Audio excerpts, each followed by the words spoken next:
আমনে কোন এত পানি মধ্যে অন্ত কিছু নাই এক এক গৌরাই তো কাছে বুঝে। আসসালামু আলাইকুম, আশা করছি যে যেখান থেকে আমাদের ভিডিওটি দেখছেন সবাই ভালো আছেন। তো আজকে হাকিমুদ্দি বাজার থেকে বাসা যাওয়ার পথে রাস্তার মধ্যে পানির পরিস্থিতি দেখতে পাচ্ছেন, আর একজন লোকের সাথে দেখা হচ্ছে। চলুন তার কথা শুনি, তারপরে বিস্তারিত বলছি।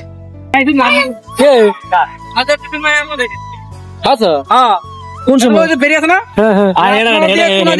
ঘর আছে না শরীফের মায়া গেছে করছো না হে কত লোক এদিকে পানি কোন ধরে না পানি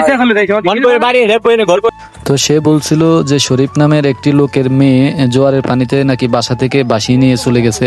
তো এই কথা শুনে আমরা হাকিমুদ্দিন বাজারে চলে আসি। আসার পর একজন জেলে বাড়ির সাথে কথা বলে তার নৌকাটি আমরা ভাড়া করে নেই। নৌকাতে তেল ছিল কম, তেল নিয়ে আমরা সেই বাড়ির উদ্দেশ্যে রওনা দিচ্ছি। আপনারা দেখছেন ব্যাপক পরিমাণ লোক আমাদের এখানে ছিল। তো এখন নৌকাটি স্টার্ট দিয়ে আমরা সেদিকে যাচ্ছি, আমাদের সাথেই থাকুন।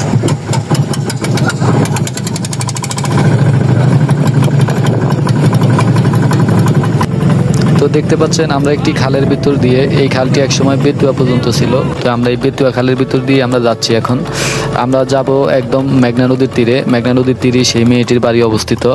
তো এই যে লোকটিকে আপনারা আমাদের সাথে দেখছেন, এই লোকটি হলো যে মেয়েটি হারিয়ে গেছে তার খালু সম্পর্কে। তো ওনার সাথে কথা বলে বুঝতে পারি যে অতিরিক্ত জোয়ারের পানির কারণে এবং নদীর অনেক ঢেউ ছিল, তাদের বাড়ি একদম নদীর পাশেই।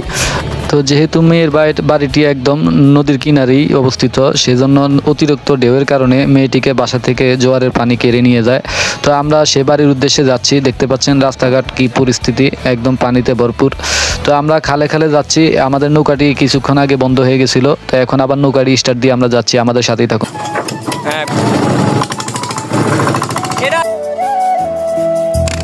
তো আমরা খালে খালে নৌকা নিয়ে আস্তে আস্তে এখন আমরা নদীর প্রায় কিনারে চলে আসছি। আপনারা দেখতে পাচ্ছেন ওই যে মেঘনা নদী দেখা যাচ্ছে, এই মেঘনা নদীর কূলেই তার বাড়ি অবস্থিত। তো আমাদের সাথে যে ভাই ছিল, ভাই খুব ভয় পাচ্ছিল নদীর, দেখতে পাচ্ছেন কিভাবে রোলিং করছে আমাদের নৌকাগুলি। নৌকাটা ব্যাপক পরিমাণ আপ ডাউন করাতে সে ভাই বলছে, ভাই আমার ভয় লাগে, আমি কখনো নৌকাতে চড়ি নাই।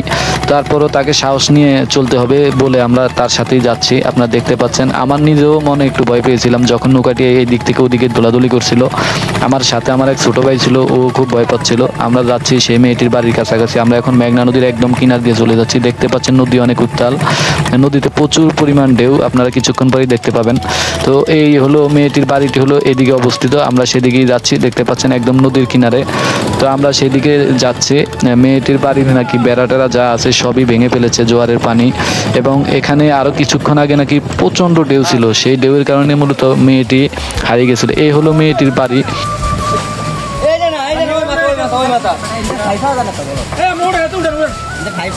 অন্ত কিছু নাই এক এক গৌরাই তো কাছে বুঝে। আমি এমন কোনো জায়গায় বাদ নেই যে নৌকা লেগে ফোন না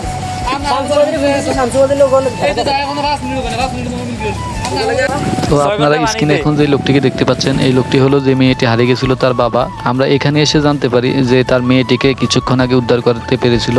সেই মেয়েটি নাকি একটি গাছে উঠেছিল এবং প্রায় 2 ঘন্টা সে গাছেই ছিল। সেখান থেকে উদ্ধার করে তার এক আত্মীয়র বাসায় পাঠিয়ে দেওয়া হয়েছে।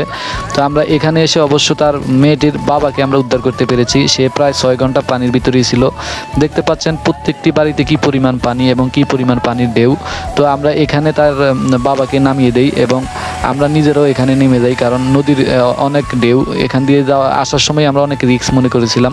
তো এখন আর আমরা নৌকা দিয়ে যাব না, আমরা এই রাস্তা দিয়ে যাব। আপনারা দেখতে পাচ্ছেন এই রাস্তাটি ছিল মানুষ চলাচলের একমাত্র রাস্তা। আজকে রাস্তাটি নিয়ে কি বেহাল দশা।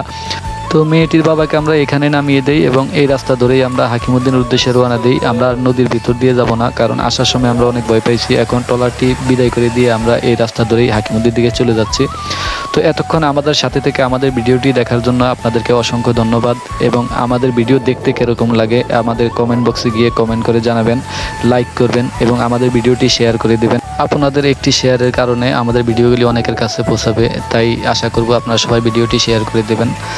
দেখা হবে পরবর্তীতে কোনো ভিডিওতে। সে পর্যন্ত সবাই ভালো থাকবেন, সুস্থ থাকবেন। আল্লাহ হাফেজ, আসসালামু আলাইকুম।